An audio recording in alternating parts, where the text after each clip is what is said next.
आपण पाहत आहात सत्य व रोखठोक न्यूज चॅनल महावृत्त न्यूज। आवाज तुमचा, ताकद आमची। गुन्हेगारीला खतपाणी घालणारी अंधश्रद्धा कशाला? अघोरी विचारातून रस्त्यावर लिंबू मिरची टाकल्याने, करणीमुळे एखाद्याचे आयुष्य उद्ध्वस्त होते। अघोरी विधी केल्याने शत्रूचा नायनाट होतो किंवा चमत्काराने आजार बरा होतो, अशा समजुती जेव्हा माणसाच्या विवेकावर मात करतात, तेव्हा अंधश्रद्धा ही केवळ वैयक्तिक श्रद्धेची बाब राहत नाही, ती गुन्हेगारीला खतपाणी घालणारी सामाजिक समस्या बनते। भीती, असहाय्यता आणि अज्ञान यांचा गैरफायदा घेत विकृत भोंदूबाबा, मांत्रिक आणि फसवे लोक आर्थिक लूट, शारीरिक छळ आणि लैंगिक अत्याचार आणि अमानुष कृत्यांसारख्या गंभीर गुन्ह्यांना खतपाणी घालतात। त्यामुळे अंधश्रद्धेकडे केवळ चुकीची समजूत म्हणून नव्हे, तर समाजाच्या सुरक्षिततेसमोर एक गंभीर आव्हान म्हणून पाहण्याची गरज आहे।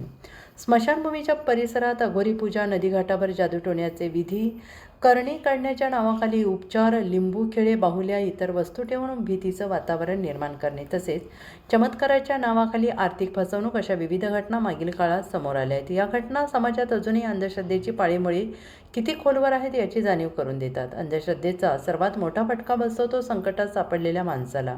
घरात मूल होत नसेल त्यावेळेस, व्यवसायात नुकसान झाले, मानसिक तणाव वाढला किंवा एखादे वैयक्तिक संकट आले की काही जण वैद्यकीय उपचार, तज्ज्ञांचा सल्ला किंवा कायदेशीर मार्ग सोडून भोंदूबाबा, मांत्रिक आणि अघोरी विधी करणाऱ्यांच्या जाळ्यात अडकतात। याच क्षणाची वाट हे फसवे लोक पाहत असतात।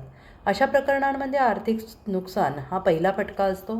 हजारो नव्हे तर लाखो रुपये करणी काढणे, खजिना मिळवून देणे, संतानप्राप्ती, व्यवसाय वाढवणे किंवा शत्रूचा बंदोबस्त अशा खोट्या आश्वासनांसाठी उकळले जातात।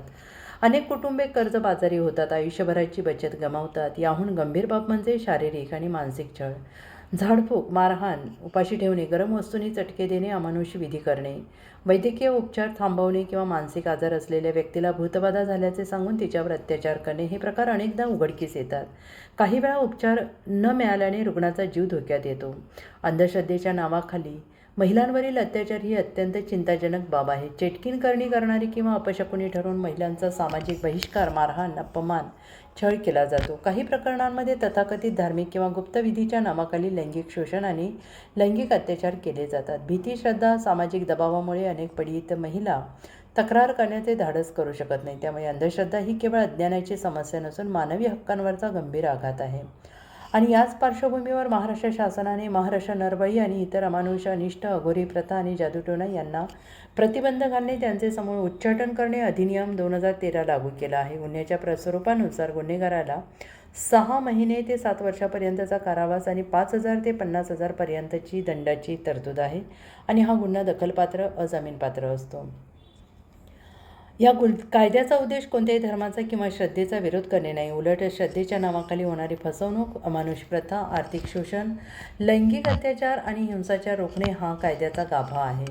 जिल्हा स्तरावर जनजागृती, शाळा, महाविद्यालयांमध्ये व्याख्याने, गावपातळीवर प्रचार आणि सर्व विभागांच्या समन्वयातून या कायद्याची प्रभावी अंमलबजावणी करण्याचे शासनाचे निर्देश दिले आहेत।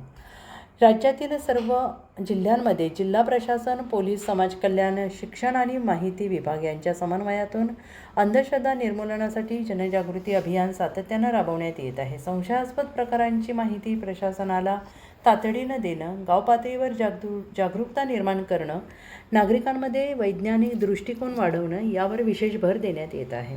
आज लिंबू मिरची बदलण्याची नाही, तर विचार बदलण्याची खरी गरज आहे। श्रद्धा वैयक्तिक असू शकते, पण अंधश्रद्धा समाजासाठी घातक असते। आजारासाठी डॉक्टर, मानसिक समस्यांसाठी समुपदेशक, कायदेशीर अडचणींसाठी प्रशासन, जीवनातील प्रत्येक प्रश्नासाठी विवेक हाच खरा मार्ग आहे। सचिन अडसूळ, जिल्हा माहिती अधिकारी, कोल्हापूर। महावृत्त न्यूज चॅनलला लाईक करा, शेअर करा आणि सबस्क्राईब करा।